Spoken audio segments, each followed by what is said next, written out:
अस्सलाम वालेकुम students, hopefully you are fine.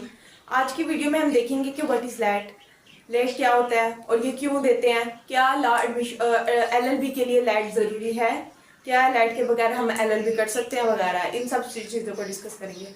Firstly तो ये कि लैट होता क्या है। ये लॉ एडमिशन टेस्ट होता है जो कि एचईसी ने हायर किया होता है हमारे लिए। एलएलबी में एडमिशन लेने से पहले आपको ये क्लियर करना होता है। ये बहुत इजी सा टेस्ट होता है और आप इसको घर में भी बैठ के रेडी कर सकते हैं। जस्ट 3 घंटे में आप इसकी पूरी तैयारी कर सकते हैं, जस्ट 3 घंटे में। और इसके बाद मैंने सारे के अबाउट मैंने वीडियोस वगैरह चैनल पे अपलोड की हुई हैं, तो आप उसको एक एक दफ़ा जस्ट देख लें, आप लोगों को याद हो जाएगा। चलिए अब इसकी तरफ बढ़ते हैं। फर्स्टली तो ये कि क्या लैट के बगैर एलएलबी हम कर सकते हैं? नो, हम नहीं कर सकते। एलएलबी करने से पहले आपको लैट टेस्ट देना ज़रूरी है और लैट टेस्ट पास करना भी ज़रूरी है, देन आप लोग एडमिशन ले सकते हैं। फर्स्ट तो ये कि 100 मार्क्स का लैट का टेस्ट होता है जिसमें से 50 मार्क्स वाला बच्चा पास होता है। 50 मार्क्स आने के बाद आप इसमें एडमिशन ले सकते हैं एलएलबी में। 50 मार्क्स से 1 मार्क्स भी अगर आपका कम होगा तो आपको एडमिशन नहीं मिल सकता। नेक्स्ट फिर आप लोगों को दोबारा अप्लाई करना होगा।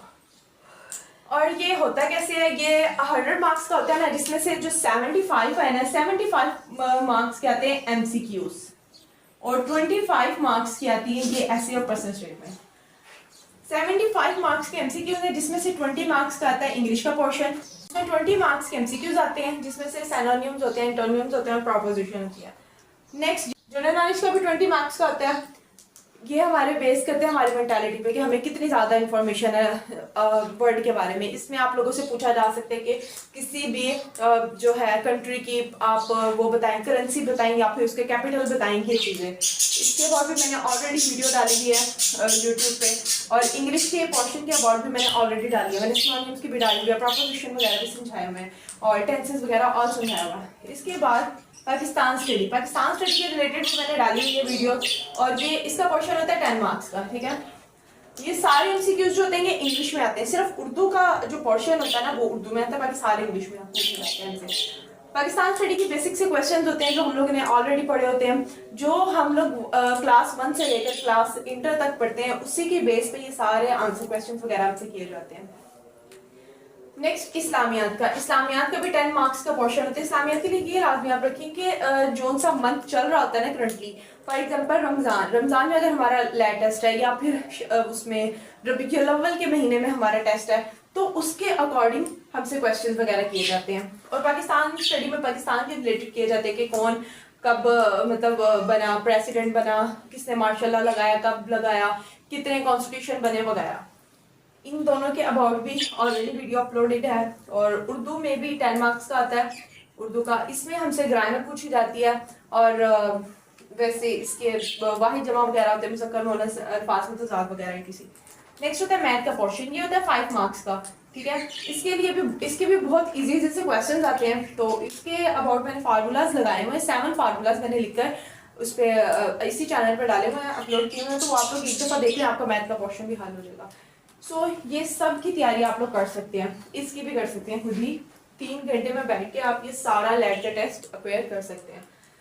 अच्छा, नेक्स्ट है ऐसे कैसे लिखते हैं। ऐसे 15 मार्क्स का होता है और जो पर्सनल स्टेटमेंट होती है वो 10 मार्क्स की होती है।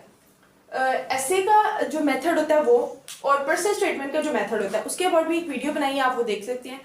जैसे हम ऐसे एफए में, इंटर में, मैट्रिक लेवल में करते हैं, वैसे ऐसे इसका नहीं लिखते, इसका ऐसे किसी और तरह लिखते हैं। उसके मेथड मैंने आप लोगों को बताया हुआ है।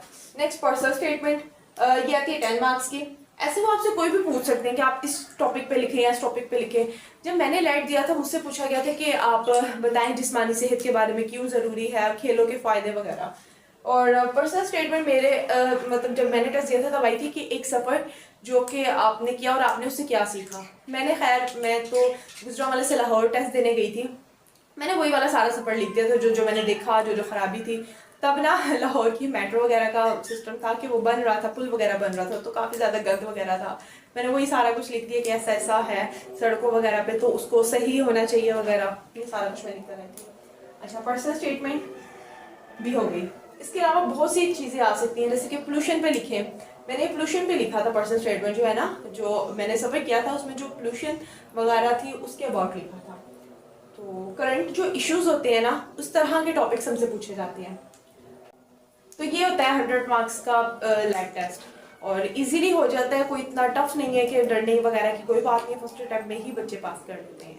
और नेक्स्ट स्लैट टेस्ट कब हो रहा है, क्या शेड्यूल है, वो मैं वीडियोस में बताती रहूँगी आप लोगों को। अल्लाह हाफिज़, टेक केयर। कोई अगर समझ ना आए तो आप पूछ सकते हैं।